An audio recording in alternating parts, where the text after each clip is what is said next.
Pas parce qu'on dit Wal Masih, je veux dire c'est et Messie. En arabe, il y a des règles. Maintenant, je vais donner un cours. C'est très simple en arabe. Mettez-moi en garde, s'il vous plaît. Je donne un cours. Je ne peux pas, grave. Monsieur, Merci beaucoup. En arabe, il y a ce qu'on appelle le sujet, le complément et annexion génitif. Ça dépend. Par exemple, quand on prend la sourate 5.75, je vais l'afficher ici. Sourate 5.75. Je mets ma caméra. Excusez-moi, j'ai perdu mon PC. Hein. Donc, j'ai baissé des secours. Voilà, on va lire ici. En arabe, il y a une différence entre Ibna, Ibni et Ibnu en arabe. Quand on dit fils de Marie, il y a une différence entre Ibna, qui veut dire fils, Ibni, qui veut dire fils, et Ibnu, qui veut dire fils. Alors, pourquoi est-ce que, ici on dit Mal Masihu ibn Maryam? Pourquoi ici il y a Ibn Maryam? Là-bas c'est Ibn Maryam. Pourquoi? Ça a un sens. Maintenant, je vais maintenant d'expliquer. Ici, lorsque le Jésus-Christ dont on parle est un sujet, d'accord, c'est Ibn qu'on utilise. Ibn Maryam. Et il y a plusieurs sourates, il y a 575 et aussi d'autres sourates aussi. Et lorsque on parle du complément, on prend la sourate 2, verset 87. Sourate 2, verset 87. On va lire ensemble. Ici, on dit Ataïna Isa ibn Maryam. Ici, c'est un complément. Voilà. Donc ici, c'est Isa ibn Maryam. Allez-y, tu peux aller avec moi pour vérifier. C'est Isa ibn Maryam. Donc ici, c'est pas Ibn Maryam. Maintenant, pourquoi maintenant dans un sens c'est Ibn Maryam, l'autre c'est Ibn Maryam? Ça a un sens en arabe. Ça veut dire quoi? C'est une annexion génitive. Je vais maintenant dans le sujet, dans le verset. C'est sourate 9, 31. Écoutez bien. Voilà. Ici, on dit Ittakhadhu ahbarahum wa ruhbanahum. Ici, ahbarahum wa ruhbanahum, c'est des compléments en arabe. Arbaban comme Seigneur, min dunillah. Et ici, c'est annexion génitive. Parce que le min en arabe donne le sens de annexion génitive en arabe, le min, dunillah. Wal Masiha, qui est un nom propre, qui ne change pas. Ibn Maryam. Si c'est le Ibn qui change tout dans la phrase. Si c'est Ibn Maryam, ça veut dire que Jésus-Christ est associé à Allah. Parce que ici, c'est le génitif. Sauf que le Ibn est un complément. Donc, il rentre dans le cadre de Ahbarahum et Waruhbanahum. Parce que Ibn est un complément, comme j'ai dit dans la sourate 2, 87, qui est ici. Voici. Ibn Maryam, qui est un complément. C'est quoi? On dit certes, nous avons donné le livre à Moïse, nous avons envoyé après lui des prophètes successifs, et nous avons donné des preuves à Jésus, fils de Marie. Donc ici, c'est un complément. Donc c'est Ibn. Donc ici, dans la sourate 9, 31, le sens du verset ici de Isa ibn Maryam fait référence à quoi? Au complément, c'est-à-dire à Waruhbanahum et quoi? Et Ahbarahum. Donc c'est un complément. C'est pas associé à Allah, mais c'est associé à Ahbarahum, Waruhbanahum. Et il y a plein de versets dans le Coran qui sont comme ça. Et alors, le frère, il a été clair. Il leur a dit, si on traduit mot par mot le verset en français, on peut avoir l'impression que le terme et le Messie, fils de Marie, est rattaché à Allah. Sauf que en arabe, comme vous le saviez, le texte coranique n'a pas été révélé en français, tout comme la Torah n'a pas été révélée en français. Donc, s'il y a un problème de traduction ou un problème de compréhension, c'est logique de se référer aux textes originaux si on en a toujours à notre disposition. C'est simple. Et le frère leur a dit, ici, là, il est marqué dans le texte arabe, Wal Masiha ibn Maryam. Et comme vous le saviez, en arabe, c'est la vocalisation, les harakat, qui donnent le sens d'une phrase en arabe. Donc, regardez bien.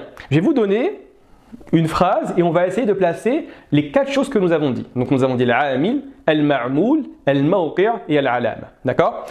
Qara'a Muhammadun al-kitab. Donc qara'a c'est le verbe, lire, Muhammadun est le prénom, al-kitaba le livre. Donc Muhammad a lu le livre.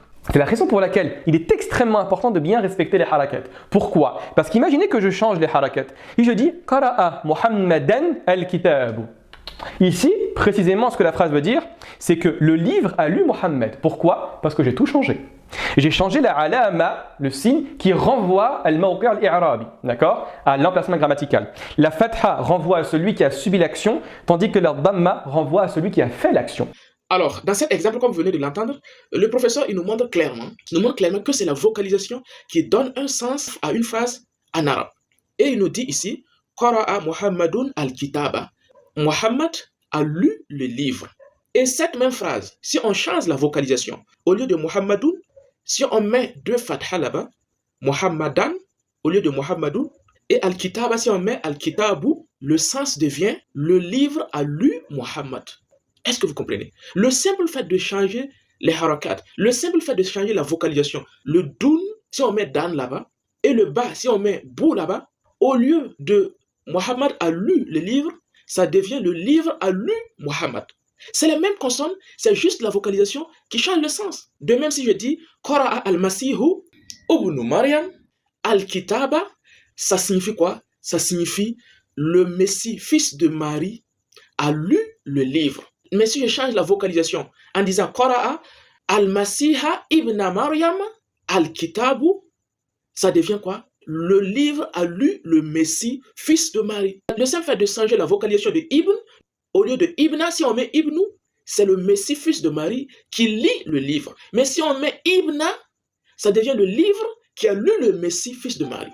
On apprend ça au CPE. Mais si vous mentez à vous-même que vous avez l'Esprit Saint, l'Esprit Omniscient, l'Esprit de Dieu, et vous n'êtes même pas capable de comprendre ça, mais on ne peut rien faire pour vous encore. C'est fini, c'est bon. Donc, vous avez pu comprendre et déduire de cela que si on se trompe de vocalisation finale, si on se trompe de voyelle à la fin du mot, d'accord? Là, c'est que pour un mot. Imaginez dans une phrase, on a plusieurs mots. Si je me trompe de vocalisation du mot, c'est quoi la conséquence de cela? Cela mènera soit à un non-sens, on ne comprend rien à votre phrase, soit ça mène à un tout autre sens, le contraire de ce qu'on voulait dire, et qui peut parfois s'avérer très grave, notamment quand ça parle d'Allah Azza wa Jal dans le Coran. Quelques exemples de la conséquence que peut avoir la modification de la voyelle de fin de mot. Donc, je vous ai dit que la voyelle de fin de mot, ça donne une indication quant à la fonction du mot dans la phrase. Regardons ensemble. Ya'budullaha an-nabiyyu. Verbe, sujet, complément, COD. En arabe, on commence par le verbe. Adore Allah an-nabiyyu. Ya'budullaha an-nabiyyu. Le mot Allah, le mot nabi. Allah, c'est Allah. Ya'budu, c'est adorer, il adore. Et nabi, c'est le prophète. Regardez la leçon qu'on a mis à chacun de ces deux mots-là.